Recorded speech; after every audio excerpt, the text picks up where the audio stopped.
Mahasiswa dan mahasiswi yang terkasih, hari ini kita akan melanjutkan pembelajaran kita mengenai sakramen baptis. Dan kalau dalam pertemuan sebelumnya kita membahas sakramen baptis dari sisi biblis pendasarannya, hari ini kita akan melanjutkan dengan tradisi selanjutnya secara historis, tradisi teologis dan juga pastoralnya. Saya akan share screen terlebih dahulu.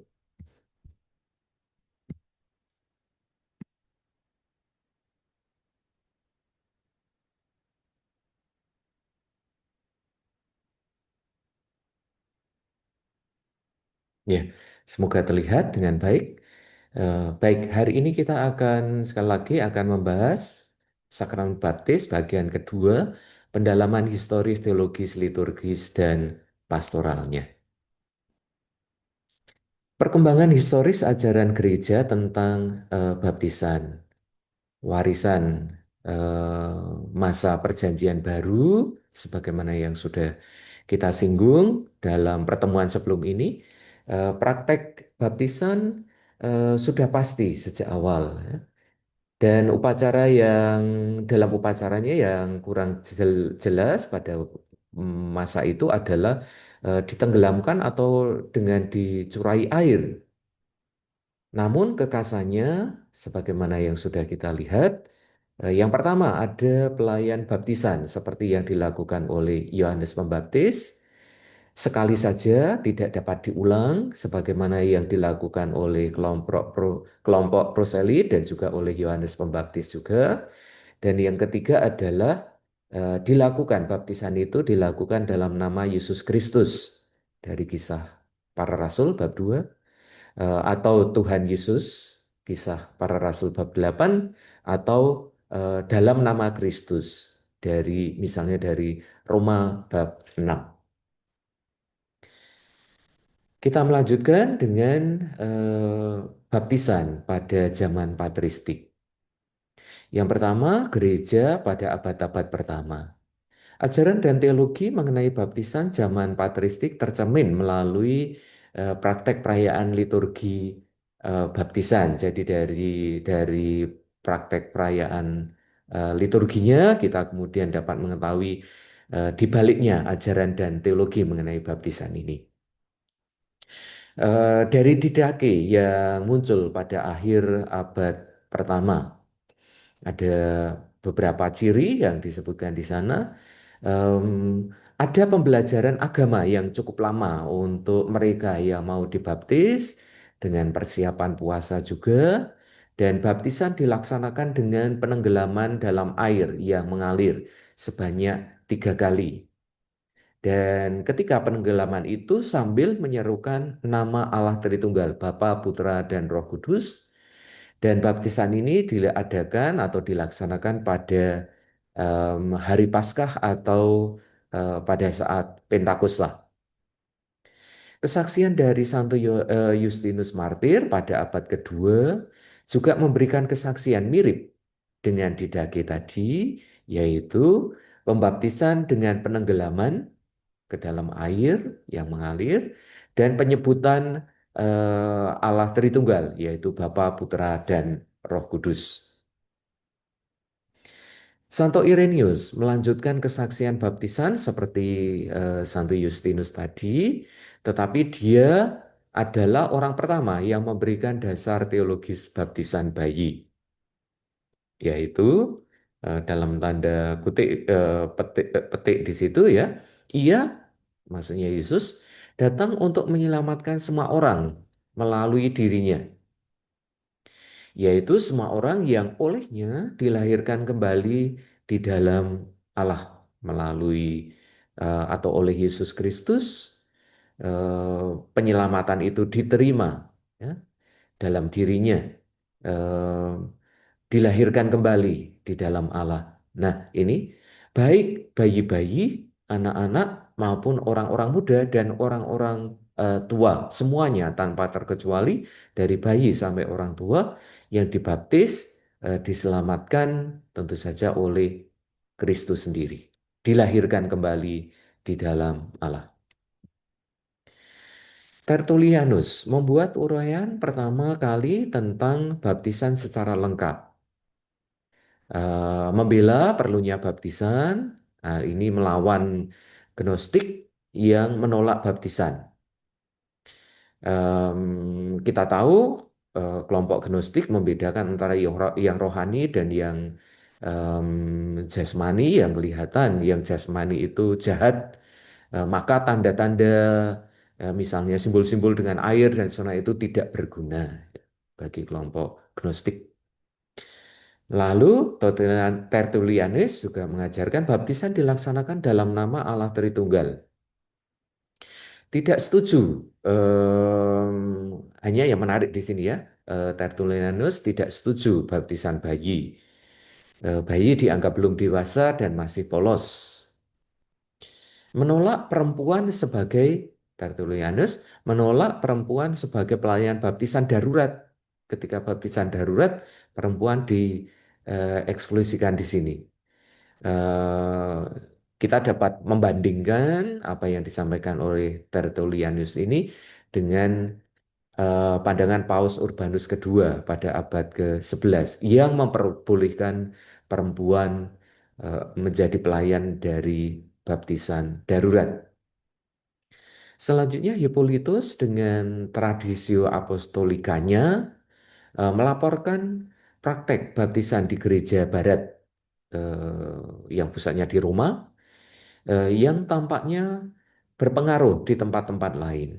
Antara lain dijelaskan dalam Traditio Apostolika dari Hippolytus ini, proses penerimaan melalui pentahapan, ada tahap-tahap sebelum dibaptis yang berlangsung hampir 3 tahun, dan melalui baptisan ada, selain baptisan ada pengurapan minyak krisma, ya, yang nantinya dikenal sebagai sakramen penguatan.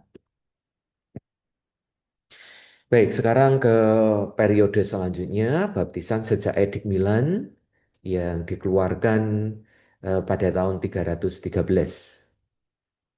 Konteks umumnya adalah di satu pihak semakin banyak orang yang mau masuk menjadi warga gereja, tetapi di lain pihak ada kecenderungan penundaan baptisan bagi para katekumen. Latar belakangnya apa? Yaitu pada masa itu pengakuan dosa itu hanya bisa sekali saja diterima setelah baptis, ya.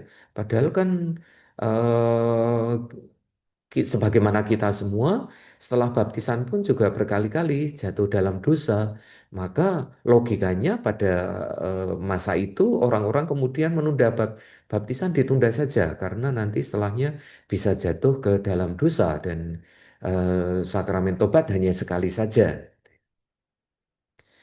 Oke, perspektif gereja timur pada waktu itu, misalnya Santo Cyrillus, ya, dari Yerusalem, tahun yang hidup tahun 315 sampai 387, memberikan katekese soal mistagogi, ya, untuk para baptisan baru atau neofit, ya.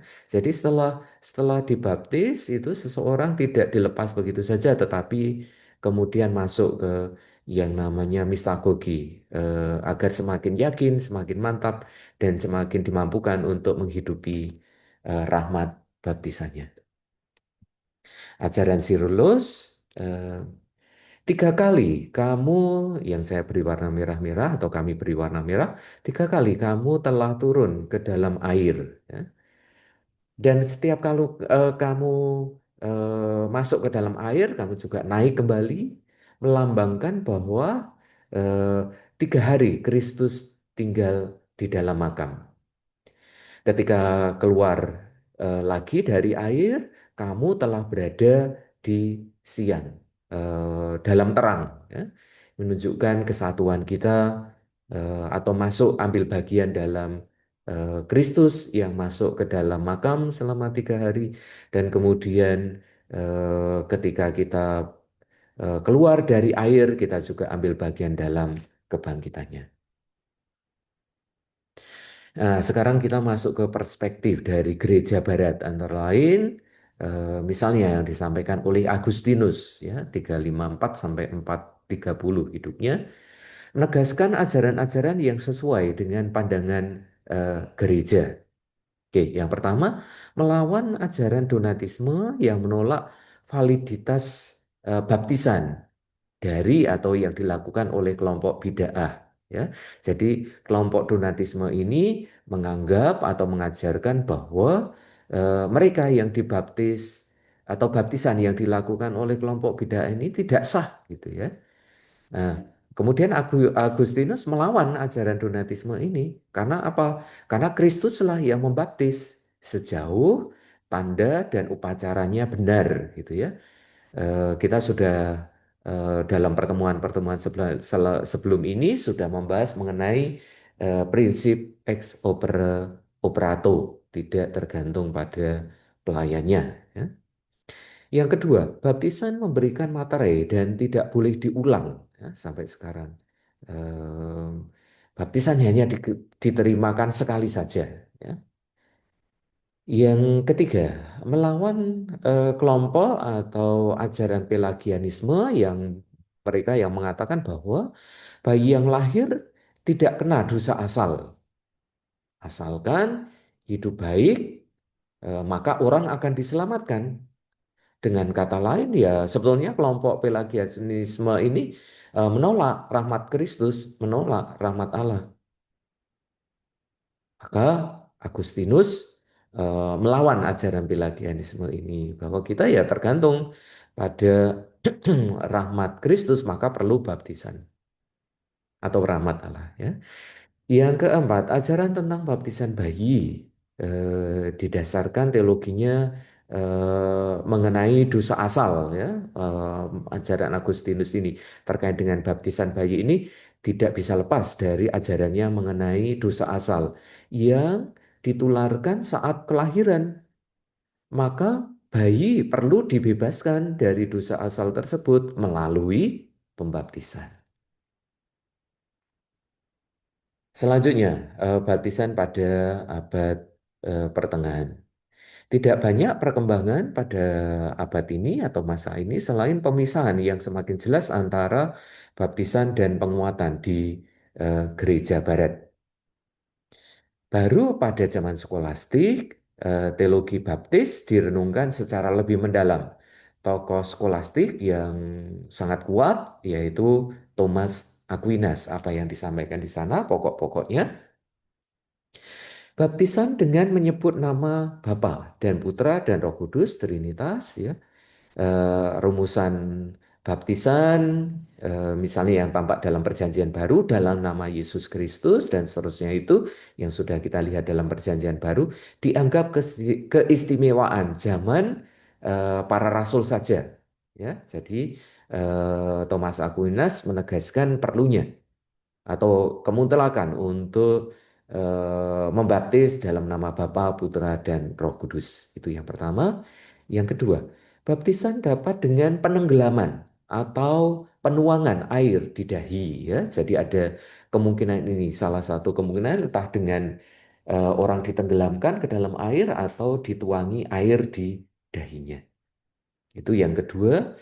Yang ketiga, dibedakan atau Thomas Aquinas membedakan baptisan air, ya. Kita baca terlebih dahulu baptisan air, baptisan darah, dan baptisan roh yang dikenal dengan votum baptismi atau kerinduan untuk baptis ya. Jadi baptisan dengan air dengan pencurahan atau penenggelaman ke dalam air tadi, seseorang itu lalu ambil bagian dalam sengsara wafat dan kebangkitan Kristus. Nah, baptisan darah apa? Baptisan darah itu atau baptisan kemartiran itu adalah seseorang yang menjadi martir atau masuk dalam kemartiran tetapi belum dibaptis dengan air begitu menurut Thomas Aquinas karena dorongan Roh Kudus maka dia kemudian eh, memperjuangkan kemartiran itu walaupun belum dibaptis dengan air, dia sudah dibaptis.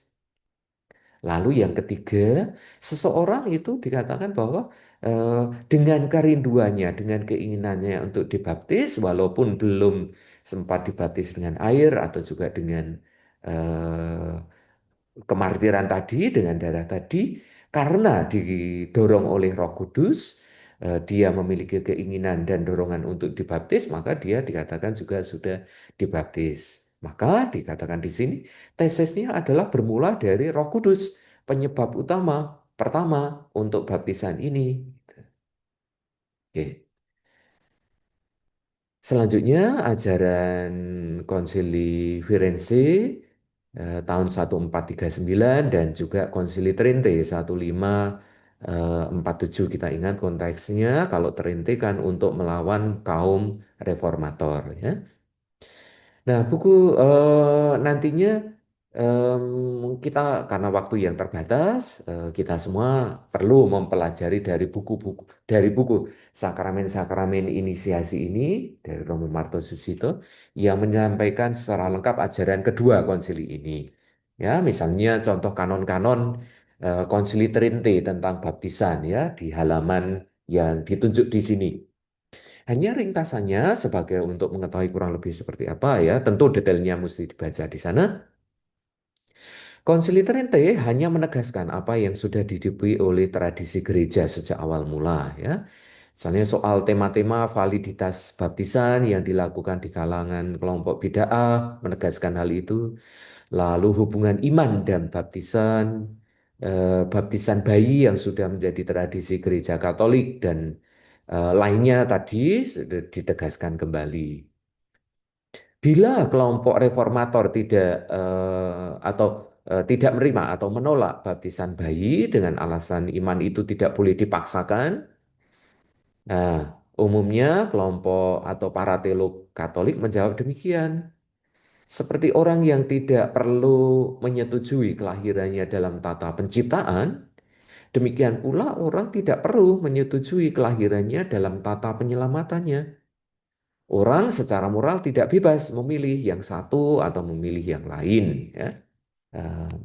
Ini ringkesannya. Tentu nanti mesti dibaca di halaman-halaman yang ditunjuk di sini. Sekarang kita masuk ke periode selanjutnya, baptisan pada zaman modern hingga sekarang. Pasca Trinte tidak banyak perkembangan ajaran mengenai baptisan. Kebaruan baru terjadi pada Konsili Vatikan kedua. Oke, pokok-pokok teologisnya di sini ya. Yang pertama, baptisan dilihat kesatuannya dengan penguatan, sakramen penguatan dan ekaristi tidak terpisah. Sebagaimana yang sudah kita ulang-ulang ya ketika kita masuk atau membahas mengenai sakramen inisiasi. Em, Secara upacara penerimaannya memang kemudian diterimakan secara khusus, tetapi dalam kesatuan dengan sakramen penguatan dan ekaristi sebagai satu kesatuan inisiasi. Dan semuanya mengalir dari misteri Paskah.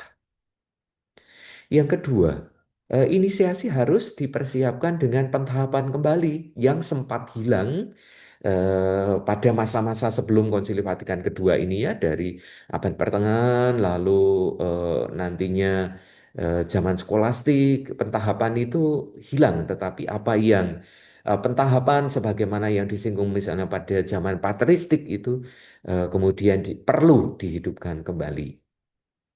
Yang ketiga, baptisan kemudian ditekankan ciri kristologisnya, ambil bagian dalam Kristus, sengsara wafat dan kebangkitannya, lalu juga masuk atau digabungkan dalam gereja dan ciri eskatologisnya, ya.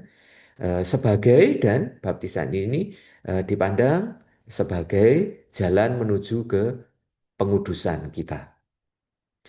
Nah, ciri-ciri ini berbeda atau terbedakan ya untuk membedakan baptisan sebagaimana sebelum Konsili Vatikan kedua atau pra Konsili Vatikan kedua yang lebih berciri individualis, pragmatis, ya, yuridis dengan aturan-aturannya. Yang keempat, baptisan menghubungkan atau menyatukan dengan umat Kristen lainnya, ekumenis, berciri ekumenis. Karena semua yang dibaptis ambil bagian dalam Kristus, maka sebetulnya baptisan ini menghubungkan, menyatukan kita semua yang dibaptis dengan sah, tentu saja, dan kita yang ambil bagian dalam kebangkitan sengsara, wafat dan kebangkitan Kristus, kita yang disatukan dengan Allah Tritunggal, maka dapat dikatakan bahwa baptisan itu lalu beraspek ekumenis, menyatukan kita dengan mereka yang dibaptis juga di gereja-gereja lainnya. Sekarang kita masuk ke makna teologi sakramen baptis ya, dari berbagai, sudah kelihatan juga dari sejarah perkembangan eh, sakramen baptis dari masa ke masa tadi. Yang pertama, baptisan memasukkan kita dalam persekutuan gereja. Yang kedua, baptisan mempersatukan kita dengan peristiwa Kristus, terutama wafat dan kebangkitan Kristus. Yang ketiga, baptisan mempersatukan kita dengan komunitas Allah Tritunggal. Dalam hal ini artinya kita menjadi anak-anak Allah. Dan yang keempat, tadi yang sudah disinggung, baptisan sebagai ikatan kesatuan ekumenis, mempersatukan kita dengan mereka yang dibaptis secara sah di gereja-gereja lainnya. Ya, jadi baptisan menyatukan kita dengan gereja-gereja lainnya. Baptisan sebagai sakramen iman disebut demikian, mau menunjukkan apa atau hubungannya antara baptisan dan iman kita? Tema klasik yang akhirnya berkaitan dengan tema uniqueness of Jesus Christ ya. Ada tiga model. Yang pertama adalah iman mengantar orang pada baptisan yang menjadi bentuk terpadat dari perwujudannya. Jadi iman lalu mengantar seseorang untuk dibaptis. Yang kedua itu kebalikan dari yang pertama, yaitu karena di sini justru baptisan mendahului iman dengan dibaptis, lalu orang beriman atau dengan dibaptis lalu iman seseorang itu tumbuh. Dan model yang ketiga adalah iman dan baptisan itu saling melengkapi, mengandaikan. Iman itu mengandaikan baptisan dan baptisan juga eh, mengandaikan iman. Pertanyaannya di sini adalah sejauh mana baptisan itu perlu untuk keselamatan. Masalah pokoknya adalah soal kemestian keselamatan. Atau ini yang warna merah itu bahasa Jerman ya. Heilsnotwendigkeit. Mari kita mendekati pertanyaan ini ya. Sejauh mana baptisan perlu untuk keselamatan secara historis dan tematis. Intinya selalu ada tegangan antara perlu baptisan atau tidak perlu baptisan itu. Misalnya dari Perjanjian Baru, tegangan ini juga sudah kelihatan ya. Di satu sisi atau di satu pihak keselamatan hanya mungkin bagi yang bertobat dan dibaptis. Misalnya ya dari Yohanes bab 3 ayat 5 dan Markus 16 ayat 16. Namun di pihak lain, keselamatan ditujukan kepada semua orang dan tidak mensyaratkan di sana ya, tidak mensyaratkan adanya baptisan misalnya ya. Dalam 1 Timotius bab 2 3 sampai 5 atau juga dari Matius bab 25 ayat 31 sampai 46 tentu kita mesti membaca teks-teksnya ini. Oke, lalu tegangan antara perlu atau tidaknya baptisan tadi untuk keselamatan pada zaman atau pada masa bapak-bapak gereja juga muncul ini atau juga tampak. Di satu pihak diyakini apa yang kita sebut sebagai extra ecclesiam nulla salus ya, misalnya yang diajarkan oleh Origenes atau juga oleh Cyprianus ya. Jadi di luar gereja tidak ada keselamatan, di luar yang dibaptis tidak ada keselamatan ya. Namun di pihak lain diakui adanya baptisan darah, misalnya disampaikan oleh Hippolytus tadi. Eh, jadi mereka yang mengalami baptisan darah atau baptisan karena kemartiran, tetapi belum sempat dibaptis dengan air, itu Hippolytus mengatakan juga diselamatkan. Jadi pada zaman patristik juga muncul tegangan ini antara perlu tidaknya baptisan. Lalu pada abad pertengahan juga sama tegangan perlu tidaknya baptisan untuk keselamatan ini juga terasa.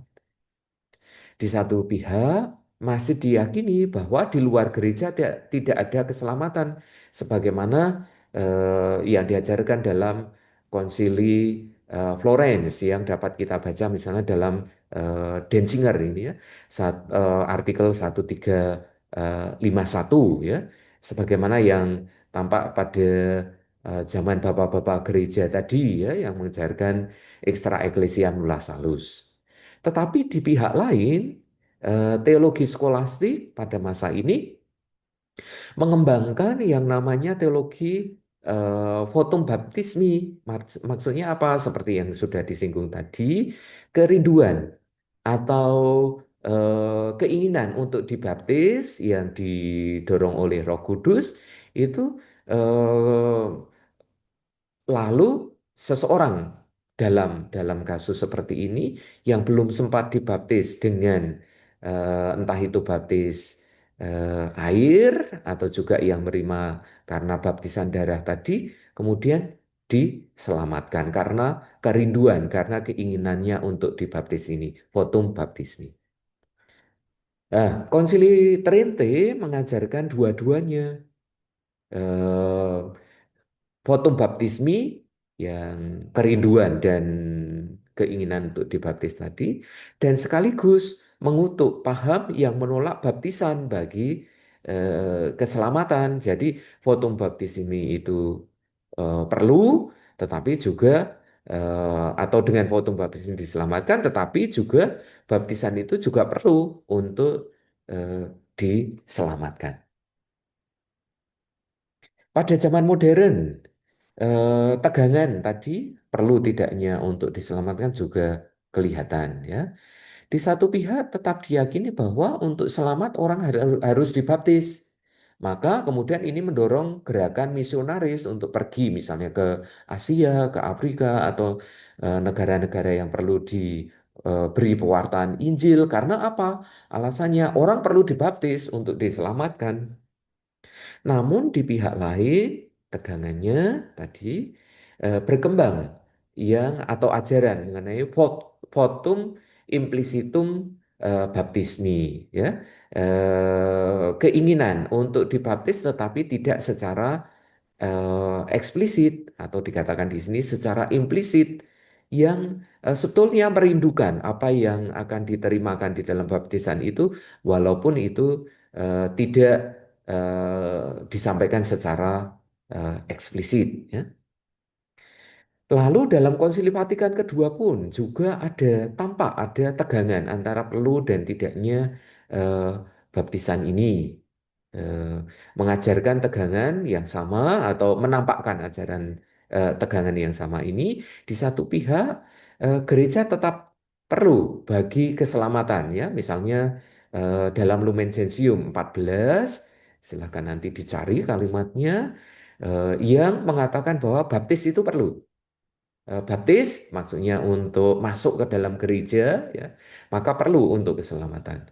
Namun di sisi lain misalnya dalam Lumen Gentium 16 eh, silakan nanti kalimatnya juga dicari eh, diakui adanya kebenaran di luar gereja yang bisa menuntun orang pada keselamatan ketika antara lain ya dia atau seseorang itu mencari jalan yang benar, mengakui Allah hidup sesuai dengan suara hati mereka dan seterusnya dikatakan di sana dapat diselamatkan. Jadi di Konsili Vatikan kedua juga tampak ada tegangan ini antara perlu dan tidaknya baptisan ini ya. Oke, nah teologi sekarang seperti apa? Eh, ini ringkesannya ya, keselamatan hanya mungkin dalam kebersamaan dengan Allah Tritunggal. Sedangkan gereja melalui baptisan nantinya menjadi sakramen keselamatan tersebut. Jadi keselamatan itu ada pada Allah Tritunggal. Sedangkan gereja yang nantinya dengan sakramen baptisnya itu menjadi sakramen dari keselamatan tersebut. Tidak mau dikatakan bahwa gereja itu sama dengan keselamatan, ya, walaupun gereja itu membawa pada keselamatan, ya, sebagaimana yang sudah kita sebut atau kita pelajari juga, ya, dalam mata kuliah gereja sebagai sakramen keselamatan. Sekali lagi mau dikatakan bahwa keselamatan itu ada pada Allah, Allah Tritunggal, lalu gereja dalam hal ini adalah sakramen keselamatan tersebut yang menghadirkan keselamatan tersebut. Baik, kita masuk ke tema selanjutnya, yaitu mengenai baptisan bayi. Masalah utamanya sebetulnya adalah pada ini. Bolehkah baptisan bayi itu? Apakah dengan baptisan bayi tidak melanggar hak asasi manusianya? Kan dia belum bisa mengatakan, oke, saya mau dibaptis atau enggak, gitu toh. Nah, teologi sekarang tidak bertanya tentang perlunya baptisan bayi, tetapi apakah bayi dalam lingkungan keluarga Kristiani harus dibaptis? Oke, sekarang kita masuk ke sedikit sejarahnya.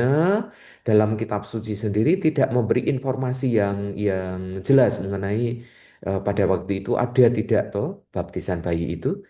Nah, paling-paling ya dapat kita temukan adalah kesaksian dalam 1 Korintus bab 1 ayat 16 dan Kisah Para Rasul bab 16 ayat 15, ya, dikatakan di sana seluruh isi rumah itu lalu dibaptis begitu, ya. Lalu kan diandaikan di rumah itu kan juga ada bayinya juga gitu, ya. Nah, namun sejak Origenes, baptisan bayi sudah biasa sejak awal, ya, kesaksian dari Origenes. Dan mulai pada abad kelima sudah umum dan tersebar soal baptisan bayi ini.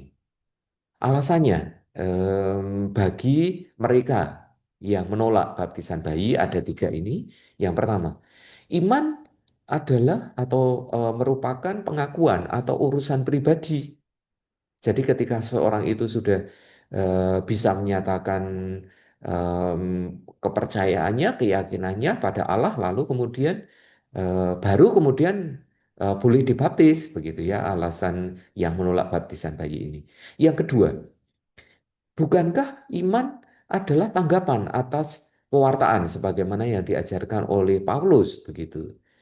Nah, kalau bayi kan belum bisa mendengar, mendengar oke, ya sudah tentu saja, tetapi belum bisa menanggapi, paham saja belum, begitu, ya, maka ya eh, melawan ini, itu menurut mereka. Dan yang ketiga adalah iman sebagai tindakan manusia yang bertanggung jawab dan hal ini mengandaikan kebebasan. Bayi kan belum punya itu, ya, belum punya kebebasan, belum punya apalagi mempertanggungjawabkan begitu. Maka dengan alasan-alasan ini lalu kelompok ini kemudian menolak adanya eh, baptisan bayi. Nah, sekarang kita masuk ke kelompok yang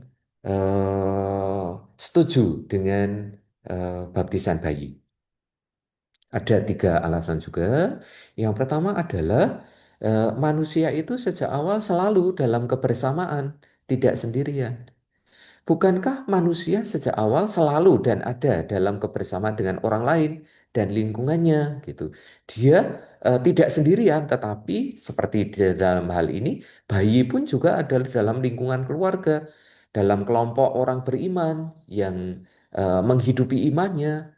Maka ya baptisan itu bukan hanya urusan pribadi saja, tetapi dalam eh, kelompok, dalam kebersamaan dengan yang lain juga, kelompok orang beriman tentu saja.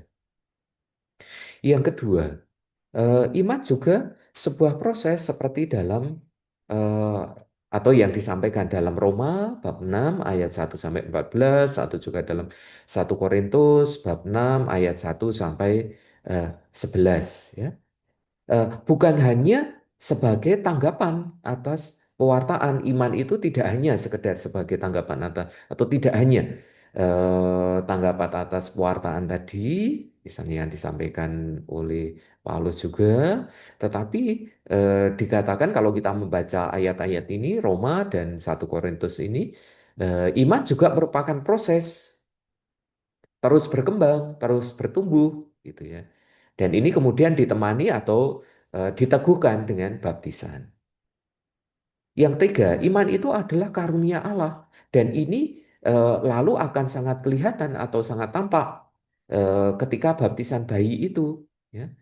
Em, Oke, kita baca. Baptisan bayi justru paling menampakkan aspek karunia ini, bahwa iman itu adalah karunia Allah, bukan semata-mata, bukan hanya sebagai usaha pribadi untuk menanggapi, untuk bertanggung jawab dan seterusnya tadi. Ya, oke. Lalu dengan tiga hal ini, lalu eh, ada kelompok juga yang menerima baptisan bayi.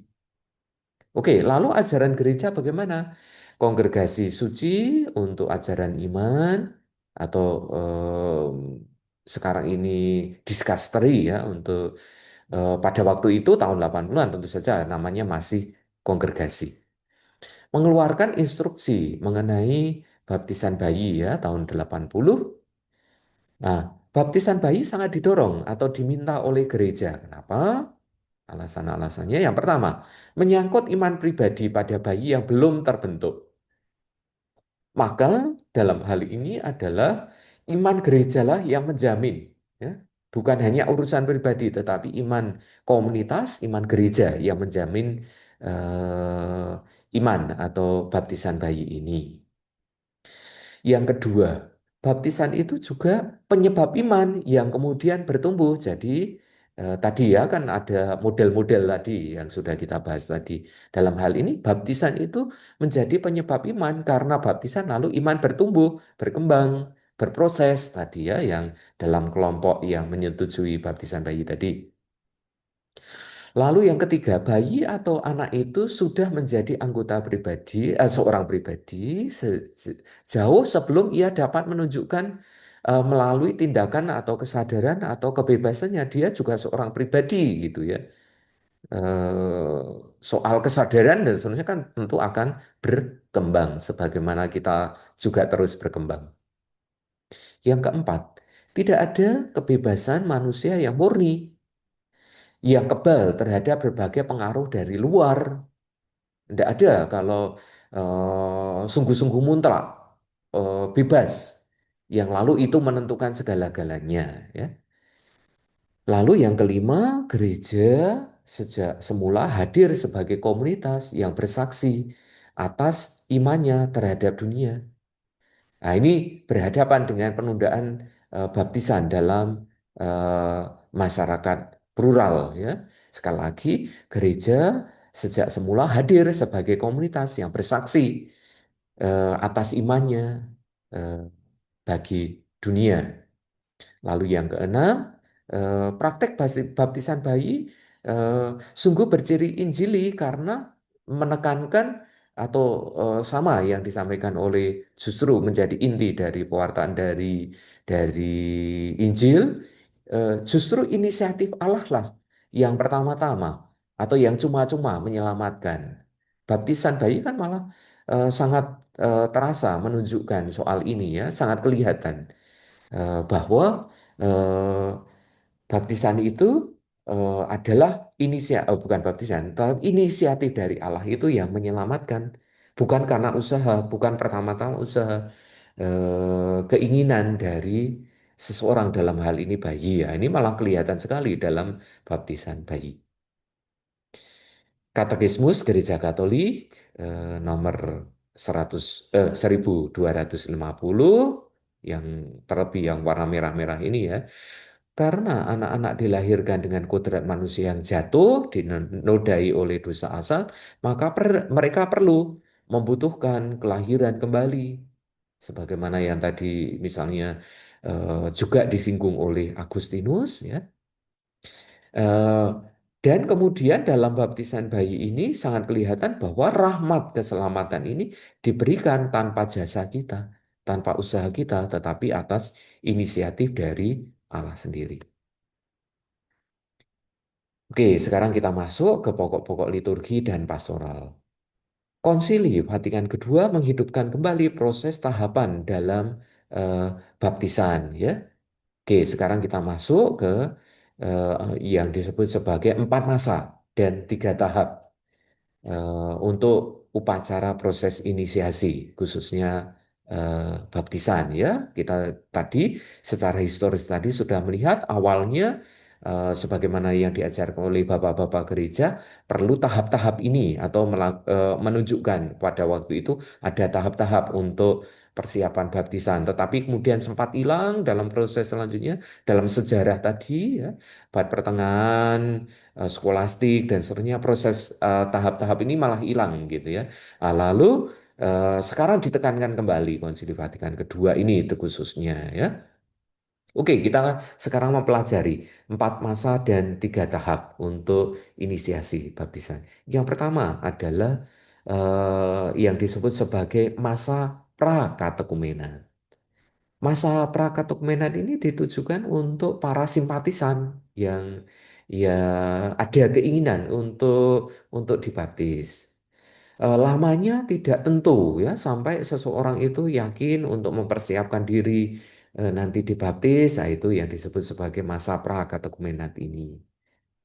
Ukurannya untuk mengakhiri masa prakatekumenat ini, seseorang itu yakin mantap untuk menjadi orang Katolik begitu. Nah, merasa prakatekumenat ini ditutup dengan yang disebut sebagai tahap yang pertama, yaitu upacara pelantikan sebagai katekumen. Ya. Upacara pelantikan katekumenat tahap pertama ini mengakhiri masa prakatekumenat ini dan mengawali masa selanjutnya yang disebut sebagai masa katekumenat.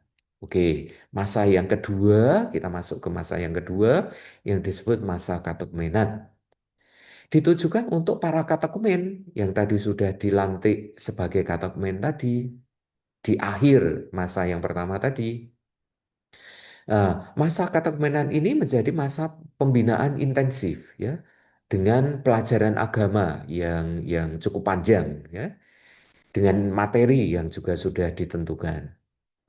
Isi pelajaran agamanya adalah semua pokok-pokok iman Gereja Katolik itu diajarkan di sini. Waktunya kurang lebih tentu di berbagai tempat ada variasi, ya. Ada yang eh, karena agak sedikit dimampatkan materinya begitu ya dengan jam pertemuan yang lebih panjang begitu. Tetapi ada yang lebih lama bertahap pelan-pelan dengan materi yang sama tentu saja. Maka kurang lebih antara 1 sampai 1,5 tahun gitu. Katekumen juga perlu terlibat dalam hidup umat. Dia mengikuti pelajaran tetapi juga mulai ikut kegiatan-kegiatan misalnya di lingkungan, di gereja gitu ya. Nah, ukuran dari keberhasilan dari masa katekumenat ini adalah mengerti atau tidak hanya dalam pemahaman tetapi juga mengakui pokok iman gereja, pokok-pokok iman gereja yang diajarkan pada masa ini, lalu punya motivasi yang baik untuk dibaptis, kenapa ingin dibaptis, dan terlibat dalam komunitas, eh, dan juga memiliki pertobatan, ya, semangat pertobatan di sini. Masa katekumena diakhiri dengan upacara yang disebut sebagai tahap yang kedua, yaitu upacara eh, pemilihan sebagai calon baptis. Jadi dari para katekumen ini lalu nanti dipilih atau kemudian dilantik, ya, mereka yang menjadi calon baptis. Ini dilakukan sekitar awal masa Prapaskah.